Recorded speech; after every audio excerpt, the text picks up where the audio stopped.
Halo semuanya, selamat datang di iTech Live. Gue Indra dan dalam video kali ini gue akan memberikan beberapa tips khususnya untuk teman-teman para pengguna iPhone baru nih ya kan, yang baru beli iPhone tahun ini, cie-cie iPhone baru, atau untuk teman-teman yang mungkin selama ini menggunakan iPhone-nya tapi belum terlalu optimal. Nah, semoga tips-tips yang akan gue share ke kalian dalam video kali ini bisa ngebantu kalian biar pakai iPhone-nya bisa lebih optimal lagi. Sebelumnya gue udah pernah bikin video kayak gini, kamera tips kalau nggak salah, kalian bisa tonton video di sini. Dan video ini masuk ke kuliah malam juga, tapi setengah SKS sih ya, nggak full karena hanya simple tips aja. Dan ya, tanpa berlama-lama kita mulai aja videonya. Saya Indra, let's get started.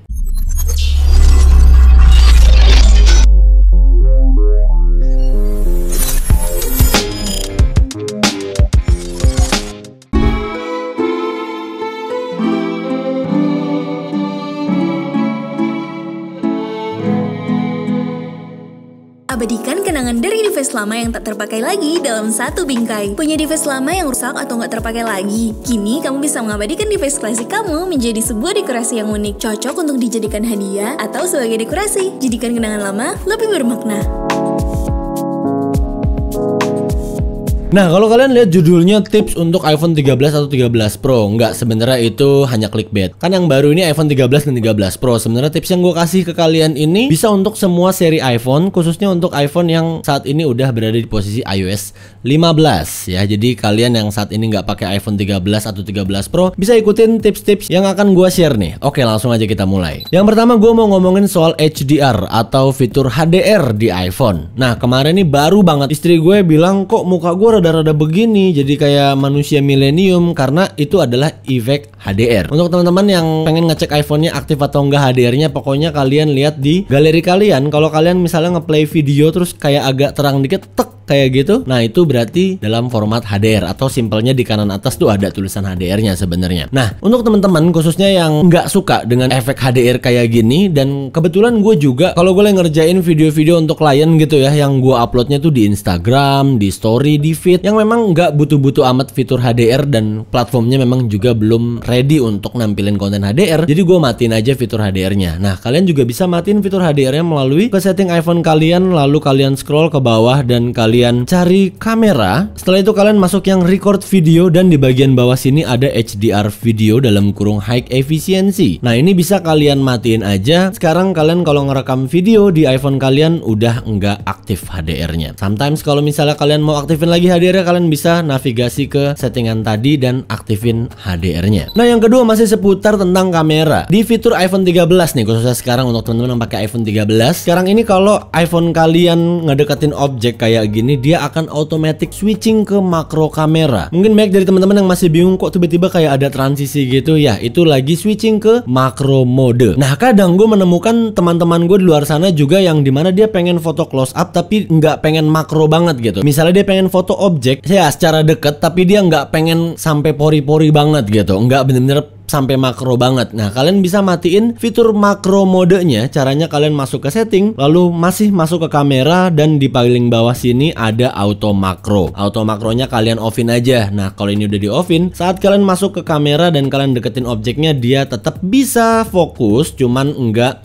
sedetail makro. Karena ya kadang fitur makro ini annoying sih saat kita lagi nggak pengen ngambil makro fotografi. Tapi ya ini balik lagi ke kalian. Kalau misalnya kalian nggak ada masalah dengan auto makronya, ya silakan dinyalain aja. Cuman kalau kalian mau matiin bisa melalui pengaturan setting yang udah gua kasih tahu tadi. Tips yang ketiga, seperti yang kita tahu di iOS 15 Safari punya tampilan baru, bener-bener signifikan banget perbedaannya dari iOS sebelumnya. Untuk kalian yang mungkin saat ini masih nyaman dengan tampilan Safari sebelumnya, kalian bisa ngerubah tampilannya secara langsung. Kalian tap aja yang ada font A kecil sama gede di sini, dan kalian bisa pilih yang show top address bar di atas sini dan langsung kembali ke tampilan sebelumnya. URL-nya sekarang udah pindah ke atas sini, bukan di bawah lagi. Atau kalian bisa masuk ke setting, lalu Safari, dan di bagian bawah sini ada di bagian tabs-nya, kalian bisa pilih yang tab bar atau yang single tab. Kalau gue sih lebih nyaman sama tampilan barunya ini, yang dimana kita bisa langsung swipe kayak gini untuk tabnya. Cuman mungkin ada beberapa teman-teman yang lebih pengen Safari-nya itu seperti tampilan di iOS 13, iOS 12 atau iOS 14. Nah, setelah itu siapa tahu ada yang belum tahu trik ini nih, yang dimana ini kalau nggak salah trik di iOS 14 ya. Kita udah bisa aktifin double tap di iPhone kita. Nih kayak gue nih, kalau gue ketuk iPhone gue 2 kali, dia akan langsung screenshot kayak gini. Alright, jadi gua nggak perlu effort ke tombol power sama volume up. Dan ya, ini bisa kalian customize functionnya. Kalian masuk ke setting, accessibility, lalu touch, dan di bagian bawahnya ini ada back tap. Ini ada double tap. Kalau kalian lihat nih ada akses ke app switcher, lalu ada kamera, control center, lalu ada flashlight. Double tap untuk aktifin flashlight kayak gini nih. Langsung nyala kan? Jadi tinggal diketuk aja. Tapi kadang ngeselinnya tuh suka nggak sengaja keketuk gitu. Jadi yang paling aman sih di sini, yang paling kepake adalah screenshot. Dan triple tapnya juga bisa kalian aktifin. Kalian tinggal setup aja fungsinya untuk apa. Lalu berikutnya di iOS 15 juga ada penambahan fitur untuk kameranya, yang dimana sekarang udah ada photographic style. Kalian masuk ke kamera kalian, lalu pas di bagian fotonya swipe atas kayak gini, lalu pilih yang ada layer 3 kayak gini. Ini adalah photographic style. Ya, itu efek bang. Enggak sembarang efek. Kalau efek itu tinggal dipilih aja gitu filternya. Tapi di photographic style ini kalian bisa adjust untuk tone colornya, vibrantnya, mau rich atau cool. Yang dimana tentu ini akan saat kalian foto orang sih yang paling berasa. Skin tone-nya tuh kelihatan banget dan kalian bisa adjust sesuai dengan selera kalian. Mau dibikin tone-nya tuh kayak gimana? Karena basically tone-nya iPhone tuh udah enak banget. Ditambah dengan photographic style ini semakin bisa menyesuaikan dengan selera kalian. Tips berikutnya adalah kalian bisa akses fitur live text dari screenshot kalian. Ini cukup berguna sih buat gua karena selama ini sering banget gua ngelakuin ini. Misalnya kalian lagi browsing nih, apa aja lah pokoknya kalian screenshot gitu, atau stroke transfer gitu misalnya. Nah, screenshotannya di bagian kiri bawah sini kalian tap, lalu kalian pilih yang icon marker di sini, dan di bagian bawahnya nanti ada icon live text kayak gini. Tinggal kalian tap aja dan dia akan nunjukin teks mana aja yang bisa kalian sorot. Misalnya di sini gua lagi googling Jawa Barat ya kan. Nih keterangannya gua pengen copy paste nih, misalnya pengen gua kirim ke siapa atau pengen gua save ke notes, udah tinggal gua drag aja, habis itu gua copy, lalu tinggal gua paste ke notes kayak gini. Nah, masih di seputar notes, gua mau ingetin juga, siapa tahu masih ada yang belum tahu ya kan, kalau kalian lagi ngetik gini, biasanya kalau kalian mau mindahin kursornya kan pakai tab kursornya kayak gini sampai ada magnifiernya ya kan. Kalian sebenarnya bisa tahan spasinya dan kalian bisa adjust kayak gini. Ini dulu ada Twix jailbreaknya nih sebenarnya. Alt keyboard kalau nggak salah namanya. Cuman ya, gue lupa ini update di iOS berapa. Cuman ya kalian bisa mindahin kursor sesimpel kalian ngehold spasinya kayak gini. Jadi kalian nggak perlu ngeker mau edit di sini pindahin ke sini gitu. Karena posisi ibu jari kalian pasti ada di posisi keyboard. Jadi ya ini akan jauh lebih cepat menurut gua. Setelah itu mungkin banyak teman-teman di luar sana yang khususnya pakai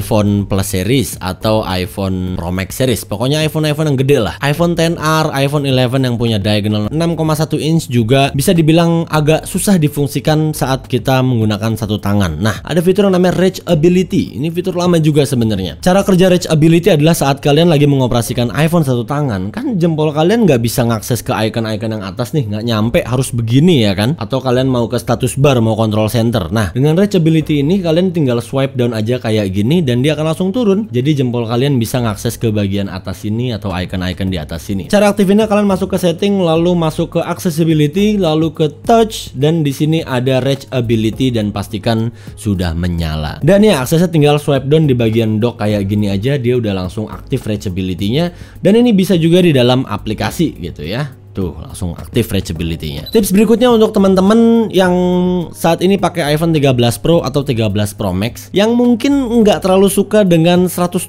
Hz-nya, mungkin agak aneh juga sih ya. Masa nggak terlalu suka sih dengan fitur yang ditunggu-tunggu ini? Tapi ya mungkin aja jadi lebih fluid, jadinya enak gitu kan ngelihatnya atau gimana. Nah, teman-teman bisa ngelimit frame rate-nya dengan cara masuk ke setting lagi, lalu ke accessibility, lalu masuk ke motion, dan di sini ada limit frame rate. Kalau limit frame rate kalian aktifin 120 Hz ini nggak bekerja, dan ya ini kerasa banget langsung di mata gua. Ya I don't know, mungkin ada teman-teman di luar sana yang nggak terlalu suka animation UI-nya terlalu fluid karena 120 Hz-nya. But ya, tetap ada cara untuk ngelimit frame rate-nya seperti yang udah gua kasih tahu tadi. Berikutnya adalah focus mode. Ya, gua udah pernah jelasin ini di review fitur iOS 15 karena ini adalah fiturnya iOS 15. Mungkin ada juga yang masih belum tahu dalam video kali ini. Jadi kalau kalian akses ke control center, di sini ada focus. Nah, fungsinya focus mode ini adalah preset iPhone kalian mode, atau kalau di Yahoo Messenger, di MSN tuh suka ada statusnya tuh, available, idle, invisible, apalah. Nah, di sini gua set saat gua recording video, lagi tidur, tidur, lagi gaming mode. Jadi gue bisa setting nih kalau misalnya gue lagi main game, notifikasi apa aja yang masuk di iPhone gue. Pokoknya ini bisa lebih spesifik kalian atur untuk notifikasi pada aplikasi tertentu atau untuk dari kontak yang ada di iPhone kalian. Seriously, fitur focus mode ini bakalan kepake banget kalau kalian bener-bener bisa ngoptimalinnya. Nah, terakhir untuk teman-teman yang menggunakan AirPods 2, AirPods 3, AirPods 1 atau AirPods Pro mungkin atau AirPods Max, kalian bisa aktifin enable announce notification dari Mbak Sri atau Siri ya. Caranya kalian masuk ke setting, lalu ke Siri and search, lalu announce notification, dan di sini ada settingannya nih, announce notification on, headphone, lalu CarPlay, message segala macem, dan kita bisa pilih aplikasi apa aja yang bakalan di announce Mbak Sri saat kita pakai AirPods ini. Jadi kalau misalnya handphone di meja atau di kantong, kita pakai AirPods ini, ada notifikasi masuk nih yang kita pilih important dari istri, dari saudara, dari anak, nanti Mbak Srinya akan ngasih tahu, Mamang Indra, lu dapat pesan satu dari ini, isinya bla bla bla bla bla, kayak gitulah. Pokoknya nanti Mbak Sri akan ngebacain notifikasi yang masuk ke handphone lu tanpa lu harus capek-capek ngebuka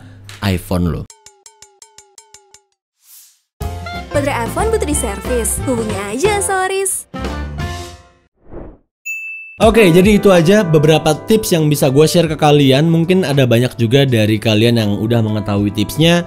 Ya semoga aja yang tadinya nggak tahu jadi tahu, yang tadinya udah tahu mungkin lupa jadi keinget lagi. So ya, karena gue sendiri pun juga masih sambil jalan aja, dan kalau misalnya ada tips trik baru pun juga akan gue langsung share dengan video seperti ini lagi. Karena ini episode 2 ya, gue rencananya tuh pengen rutin gitu, tiap bulan bikin kayak gini, karena masih banyak banget yang masih bisa gue share ke kalian. Cuman ya, mungkin yang mau nambahin bisa tulis di kolom komentar di bawah biar teman-teman yang lain bisa sambil nonton video ini baca komentar kalian, jadi makin double deh informasinya. So ya, segitu dulu. Please like, comment, and share this video. Dan terima kasih selama ini untuk kalian yang sudah mau bersabar dan selalu menantikan video-video dari iTech Live. I'll catch you guys on the next video. Sehat-sehat untuk kalian semua. Saya Indra. Until next time. Goodbye.